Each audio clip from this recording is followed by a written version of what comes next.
berapa lama ini? 2 jam, Tat. 2 jam.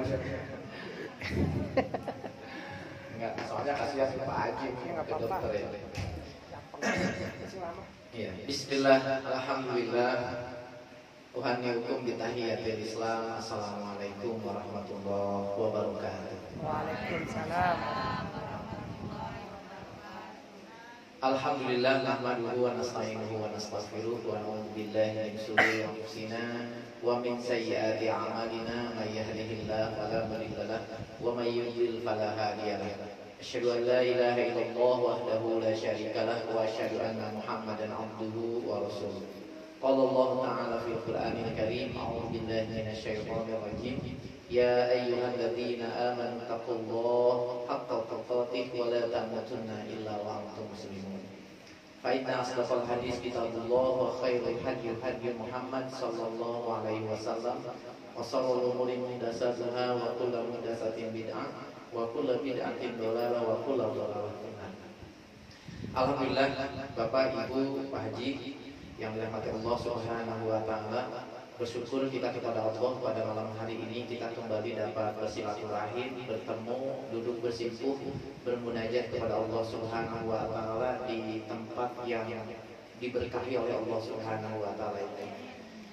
Tentunya kehadiran kita pada malam hari ini tidak lepas daripada nikmat dan karunia yang Allah Subhanahu wa taala berikan.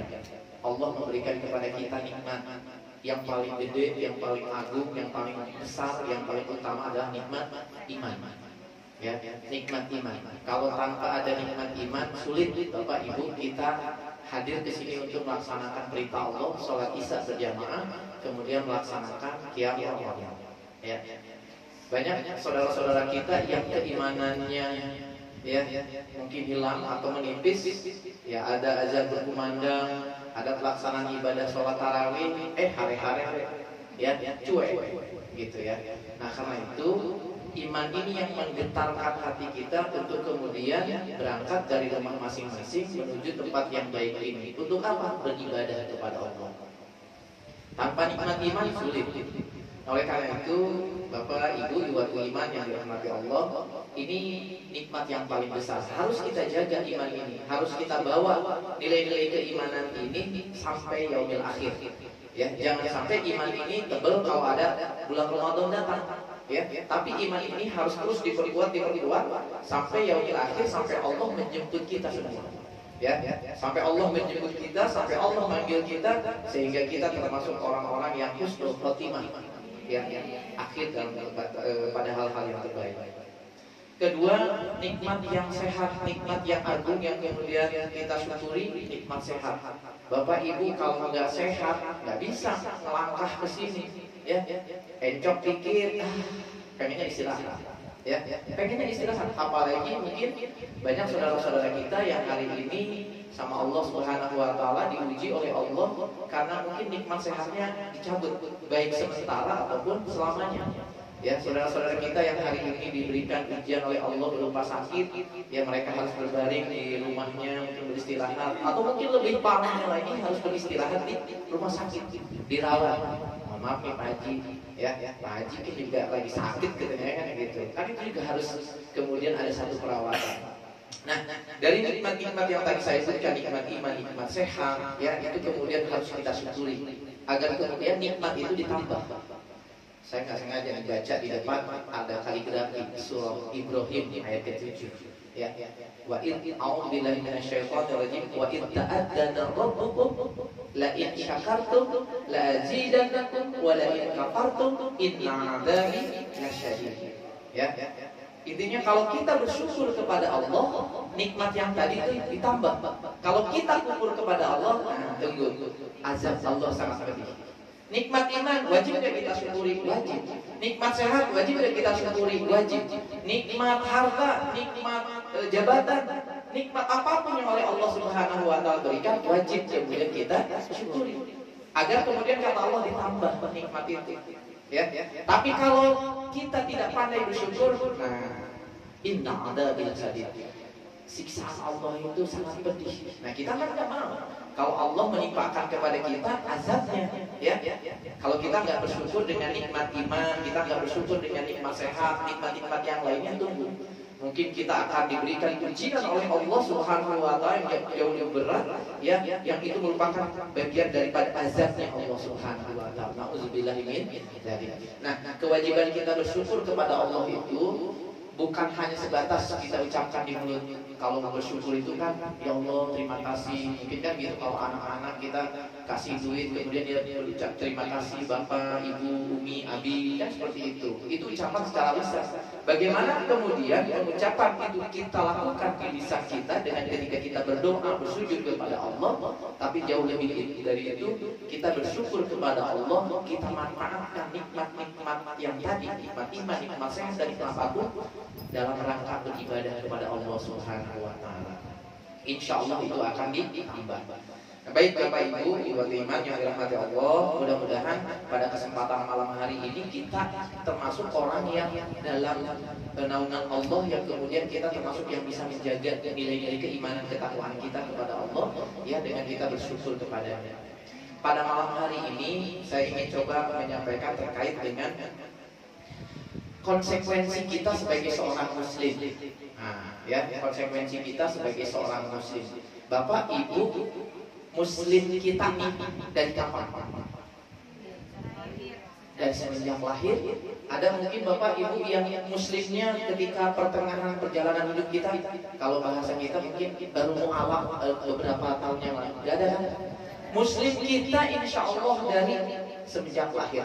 Bahkan muslim kita itu sebenarnya masih ketika kita ada di rahim ibu kita. Jadi kita ini sudah muslim ketika masih ada di alam rahim. Allah kan nyatakan di dalam firman-Nya, "A'udzubillahi minasyaitonir rajim. Wa idza adzana rabbukum la in syakartum."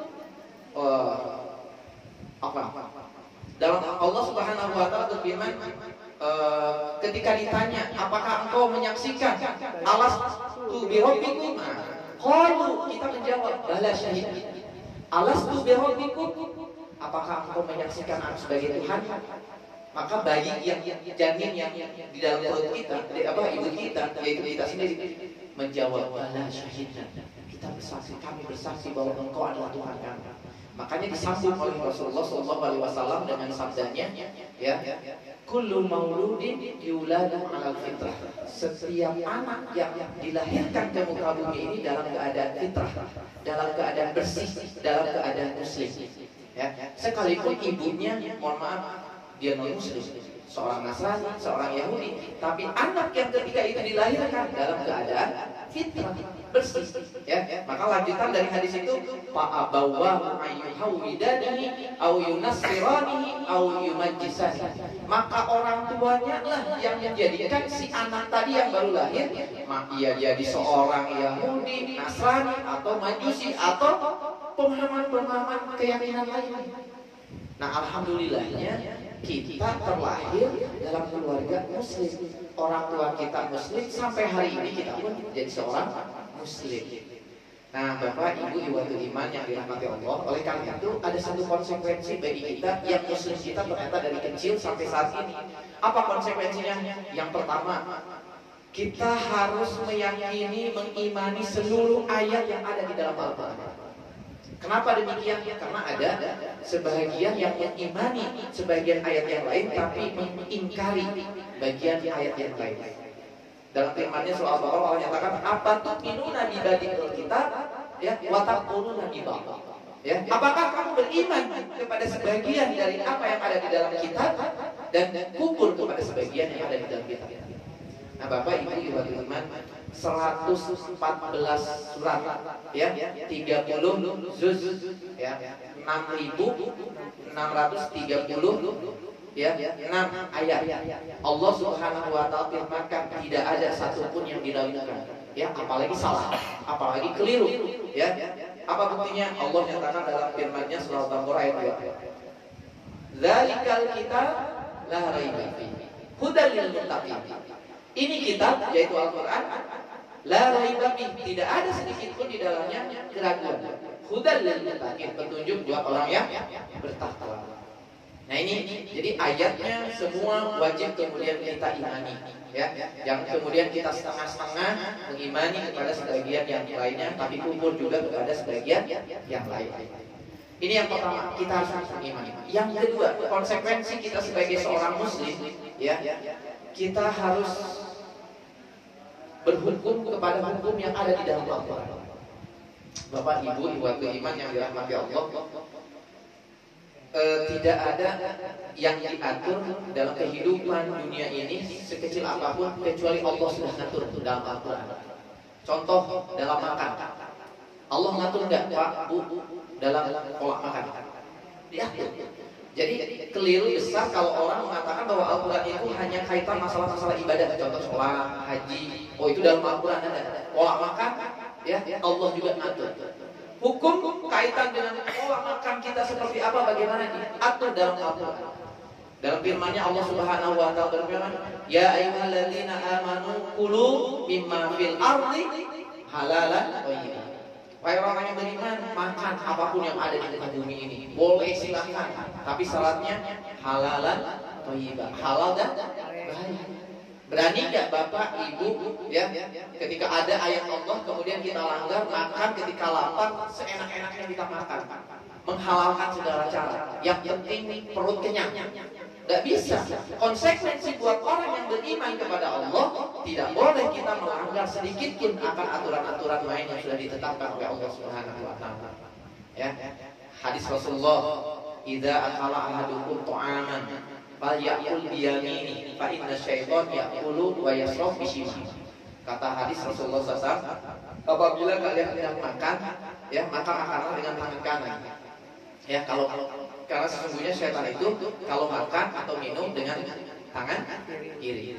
Nah Bapak Ibu, mungkin ini hal-hal yang sepele, kadang kita nggak tahu, lupa, nggak tahu sengaja. Kalau lagi makan, ya seenaknya aja. Makan sih bener, makan yang dihalalkan, zatnya halal. Ya ayam goreng kita makan, tapi proses kita makan ternyata kita menggunakan pakai tangan kiri. Boleh nggak Bapak Ibu? Ya, lupa doa lagi, ya kan? Masya Allah, ya, udah lupa doa, ya karena saking laparnya main habak aja, main makan aja, lupa tuh. Nah, Islam itu ngatur. Kita ini Muslim sudah dari lama, ya, kita diwajibkan ibadah puasa. Tadi Pak Haji bilang ibadah puasa kita yang keberapa nih Pak Bu? 24. Ah yang benar. Masa sih 24? Ya, memang kalau bulan ini, tahun ini yang ke-24, ya. Tapi kita sudah berulang-ulang, ya, melaksanakan puasa setiap tahunnya, ya. Bapak Ibu sekarang ada yang usianya misalnya 50 tahun, ya. Kalau anggaplah puasa Bapak Ibu laksanakan di usia 5 tahun, berarti udah 45 kali, 45 tahun kita melaksanakan ibadah puasa. Nah, Allah firmankan, udah hafal banget, yakin nih, ya. Surah Al-Baqarah 183 kan, ujungnya apa Bu? La'allakum tattaqun, agar kita menjadi pribadi yang bertakwa. Itu, ya. Benar kita sudah bertakwa kepada Allah Subhanahu wa taala. Pertanyaannya kan gitu, ya. Puasa tiap tahun kita laksanakan, ayatnya itu juga, ya. La'allakum tattaqun, kalau kata orang, ya ustadznya pasti ketiba lagi, ya, ketiba lagi. Agak-agak sedikit nyinyir, tapi kita suka, ya harus berkaca juga. Benernya ketakwaan itu sudah benar kita laksanakan. Nah itu. Apa takwa itu? Al-imtisalu awamirillah wa ijtinabun nawahi. Melaksanakan perintah Allah, menjauhi larangan Allah. Titik. Ya, dalam kehidupan kita. Maka kalau ketakwaan itu yang dipesankan Allah dalam Al-Quran surah Al-Baqarah terkait dengan pelaksanaan ibadah puasa, ya, setiap tahun puasa itu kita laksanakan, bahkan ketika COVID kemarin juga kita puasa, ya. Jadi seharusnya ketakwaan itu sudah harus nempel banget sama kita. Tapi mohon maaf, kalau misalnya dalam pergaulan keseharian kita nih, Bapak Ibu, kalau misalnya lisan kita nggak bisa kita jaga, suka nyakitin orang, ya. Coba saya tanya, kalau nyakitin orang, ngomongin orang, itu perintah Allah apa larangan Allah? Larangan Allah, tapi kadang kita suka lupa ya. Apakah pantas kita disebut orang bertakwa? Ya, Aduh, kita sama kita juga mengingatkan kepada saya sendiri, ya, kita semuanya, ya. Kalau ternyata kita masih melakukan hal-hal demikian, jauh kita dari nilai-nilai ketakwaan kepada Allah Subhanahu wa taala. Ya, padahal setiap tahun bulan Ramadan kita laksanakan, ya. Makanya pesan kita, apalagi ini di akhir-akhir Ramadan, ketakwaan kita itu jangan hadir hanya ada di bulan Ramadan doang, begitu ya. Tapi ketakwaan ini harus kita bawa di luar bulan Ramadan. Ketakwaan itu jangan kita bawa hanya di masjid, hanya di majlis taklim, hanya di rumah, gitu kan, di madrasah. Tapi ketakwaan itu kita bawa kemana? Ke tempat kerja kita bawa, ke pasar Bapak Ibu bawa, ya. Kemudian kemanapun harus kita bawa, ya. Maka nilai-nilai ketakwaan itu yang kemudian kita bawa, gak akan berani itu al-intisalu awamiril Islam wa istinabun nawahi itu kemudian kita balik. Ya, maksudnya perintah Allah kita langgar, larangan Allah kita kerjakan. Gak akan mungkin. Orang yang bertakwa itu di bagian daripada sebuah konsekuensi seorang muslim, ya, maka harus berhukum kepada hukum-hukum Allah Subhanahu wa taala. Nah, terakhir nih Bapak Ibu, ya. Kita diingatkan lagi oleh Allah surah Al-Maidah. 3 kali Allah ingatin. Ayat 44, 45 dan 47. Redaksinya sama, cuma ujungnya yang berbeda. Orang yang kalau nggak berhukum kepada hukum-hukum yang sudah diturunkan oleh Allah, ya, maka kita termasuk yang 3 gambaran Allah sampaikan dalam surah Al-Maidah. Allah berfirman, "Wa man lam yahkum bima anzalallahu fa ulaika humul kafirun." Siapa orang yang tidak berhukum kepada hukum-hukum yang sudah diterapkan oleh Allah, yang diturunkan oleh Allah. Contoh nih, tadi kita makan, cari makan yang bukan yang dihalalkan Allah. Berarti kan kita tidak berhukum kepada hukum Allah. Tadi Rasulullah bicara, kalau kita mau makan, gunakan tangan kanan. Ya, setan itu kalau makan minum pakai tangan kiri. Ya, itu kan aturan Islam, aturan agama syariat. Kita keluar dari aturan itu, ya. Maka kata Allah dalam firman tadi, faulaika humul kafirun. Ya, mereka itu termasuk orang-orang yang kafir, kufur kepada hukum Allah.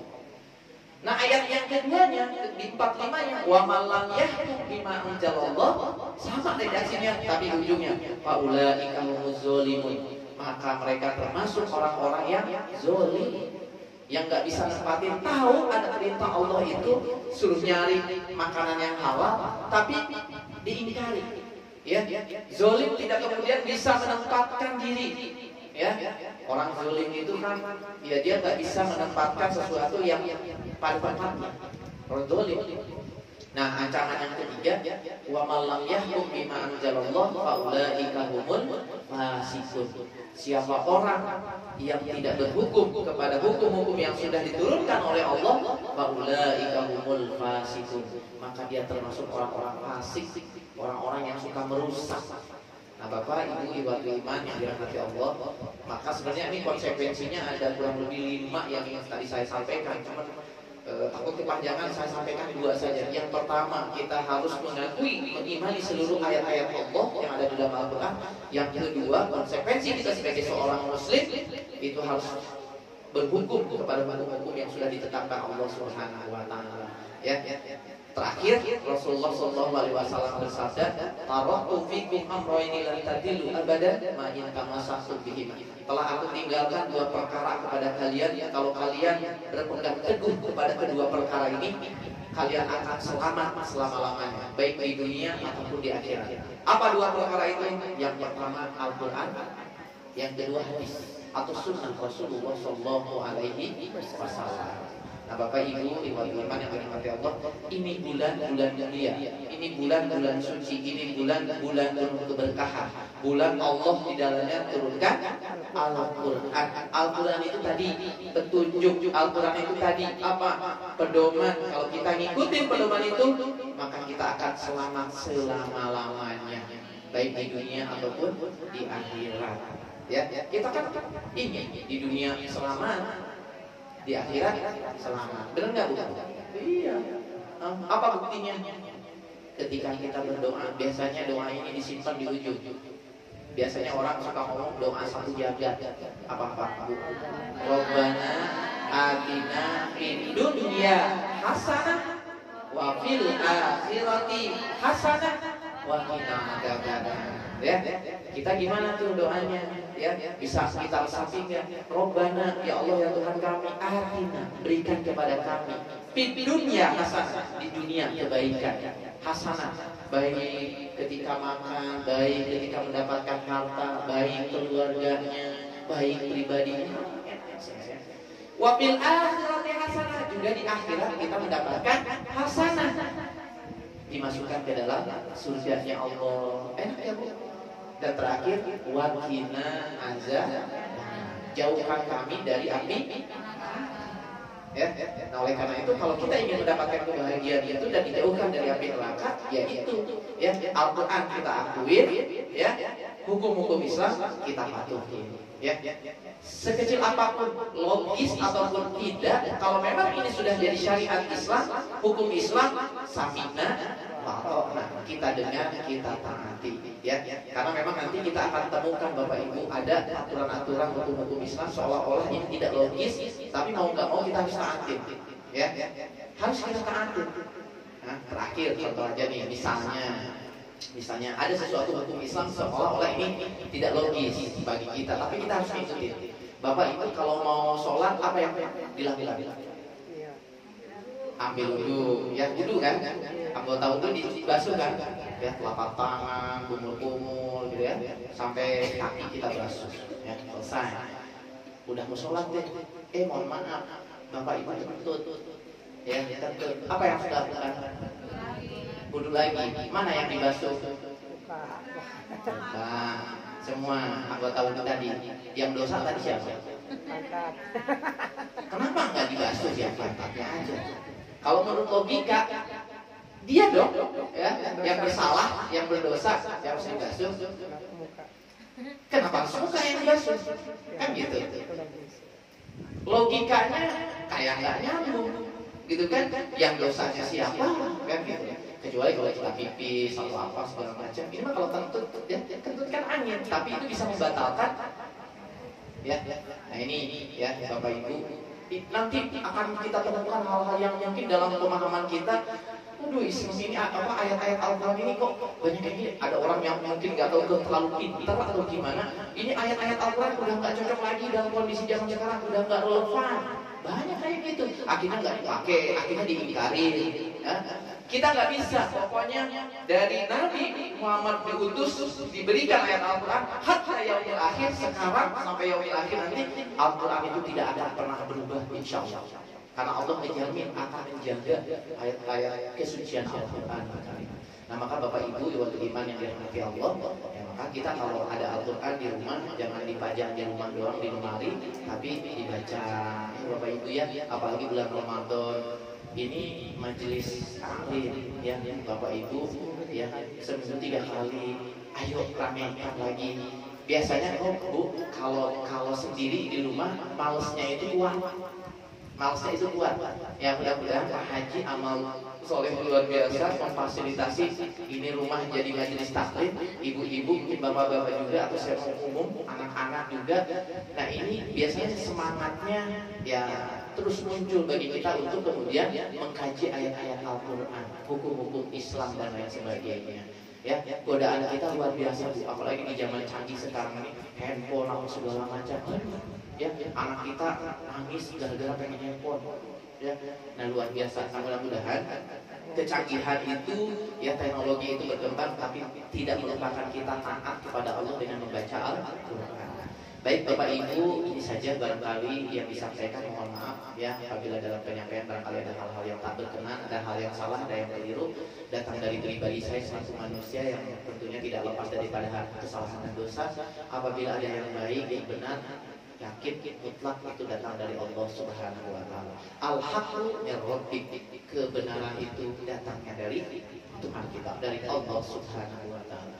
Akhir kalam, Rabbana hab lana min azwajina wa dhurriyyatina qurrata a'yun waj'alna lil muttaqina imama. Allahumma arinal haqqa haqqan warzuqna ittiba'ah wa arinal batila batila warzuqna ittiba'ah. Rabbana atina fid dunya hasanah wa fil akhirati hasanah wa qina adzabannar. Billahi taufiq wal hidayah. Wassalamu alaikum warahmatullahi wabarakatuh.